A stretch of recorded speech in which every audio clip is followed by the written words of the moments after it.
પક્ષીઓ માટે ઉત્તરાયણ પર્વને લઈને 108 ઇમરજન્સી સેવા સજ્જ થઈ છે। 108 એમ્બ્યુલન્સ ત્વરિત પહોંચે તે પ્રકારની વ્યવસ્થા કરવામાં આવી। 800 રોડ એમ્બ્યુલન્સ, 2 બોટ એમ્બ્યુલન્સ અને 1 એર એમ્બ્યુલન્સ એલર્ટ પર રાખવામાં આવી છે। ઉત્તરાયણના દિવસે ઇમરજન્સી કેસમાં 26% વધારો થવાની શક્યતા છે। સામાન્ય દિવસની સરખામણીએ 200% વધુ કેસ આ વર્ષે નોંધાવાની શક્યતા છે। ગુજરાતના પશુપાલન વિભાગ અને EMIR દ્વારા પ્રાણીઓ અને પક્ષીઓ માટે હેલ્પલાઇન શરૂ કરવામાં આવી છે।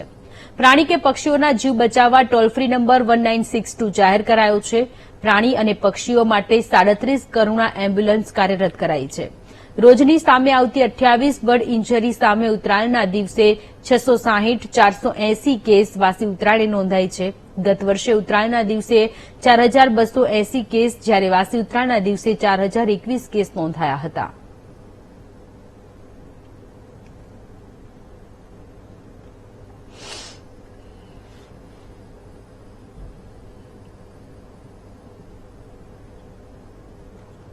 તો ઉત્તરાયણ પર્વને લઈને લોકોને પણ ધ્યાન રાખવાની જરૂર છે કે જ્યારે પતંગ ચગાવતા હોઈએ ત્યારે કોઈ પક્ષીઓને નુકસાન ન થાય, કારણ કે જે કાચની દોરી હોય છે, ચાઇનીઝ દોરીનો આપણે ઉપયોગ ન કરીએ, સાદી દોરીનો ઉપયોગ કરીએ કે જેનાથી આ પ્રકારની ઘટનાઓ ન ઘટે। ઇમરજન્સી કેસમાં 26%નો વધારો થવાની શક્યતા છે। સામાન્ય દિવસની સરખામણીએ 200% વધુ કેસ નોંધાય તેવી પણ શક્યતાઓ છે।